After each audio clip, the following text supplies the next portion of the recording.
Kagulat World. Filipino tennis sensation Alexandra Ella is back making waves at the heart of the action sa China na ngayon sa Guangzhou Open.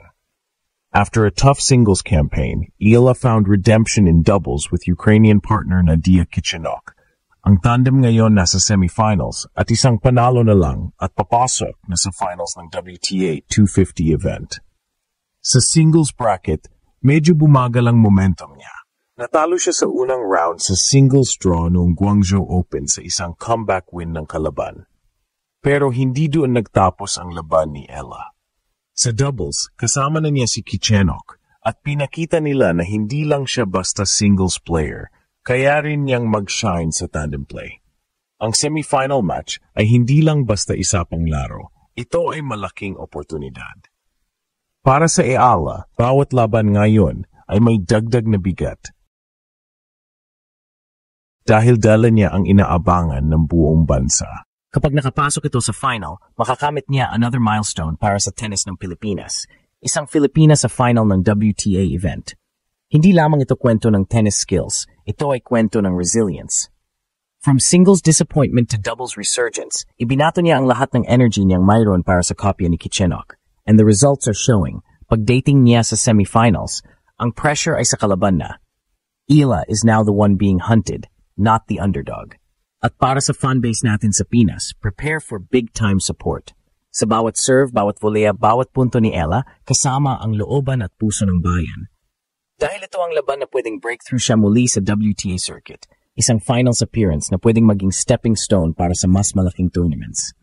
So today, habang nasa court siya, tandaan natin, hindi lang laban ito para sa medalya, para sa trophy, para sa prize money.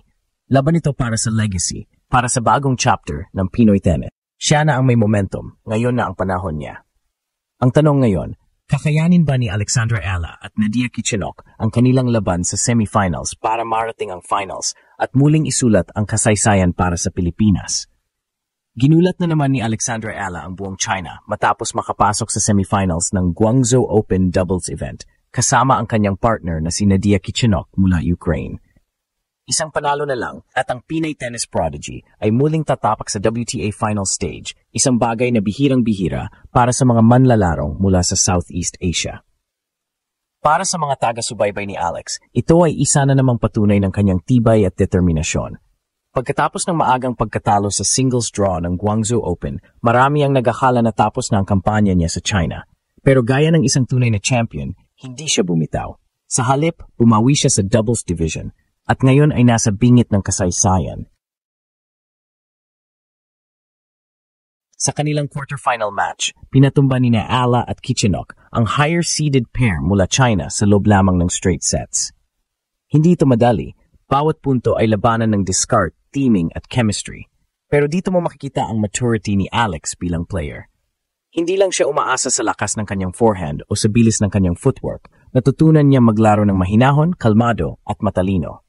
Sa bawat rally, makikita ang kombinasyon ng kanyang Filipino grit at European precision, isang nakamamanghang blend na bihirang-bihira sa WTA scene. Ang Guangzhou Open ay bahagi ng WTA 250 series, pero para kay Alex, ito ay mas malaking laban kaysa sa puntos o ranking.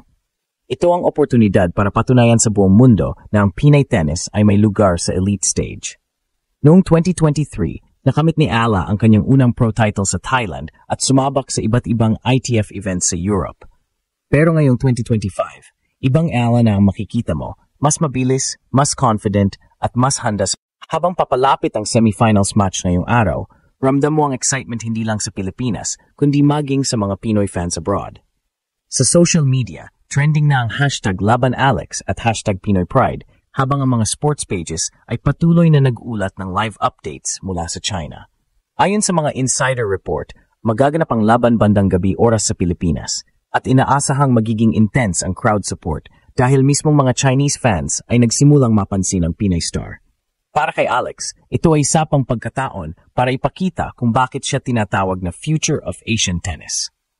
Sa edad na 20, hawak niya ang rare combination ng experience at hunger, isang mindset na alam niyang kailangan para makamit ang finals.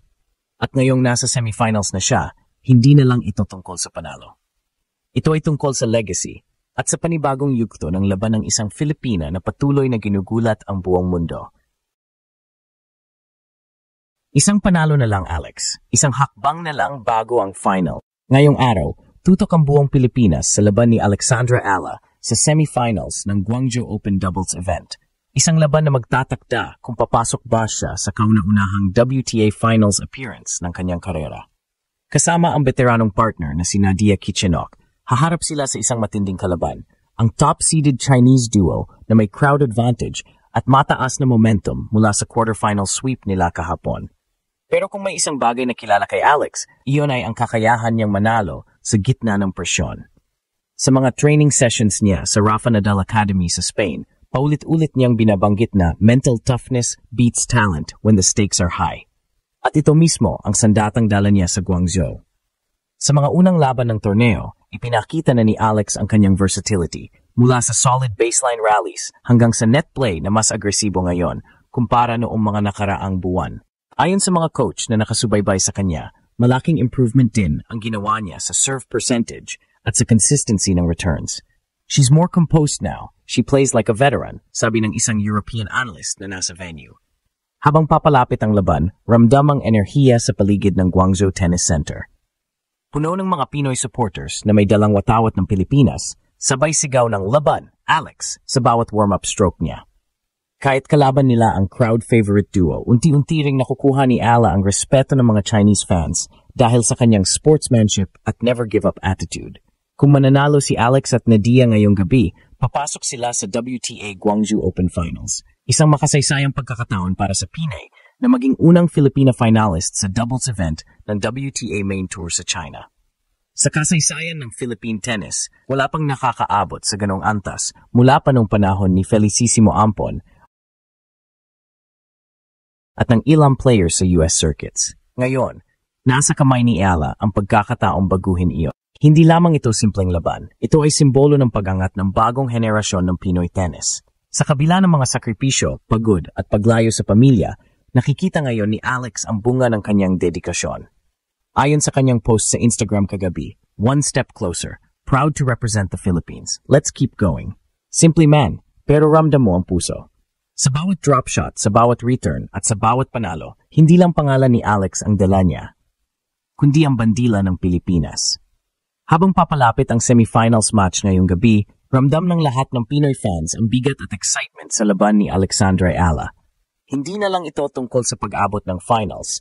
Ito ay tungkol sa pagrepresenta ng Pilipinas sa pinakamataas na antas ng tennis. Sa bawat hakbang niya sa Guangzhou Court, dala niya ang pangarap ng libu-libong kabataang Pinoy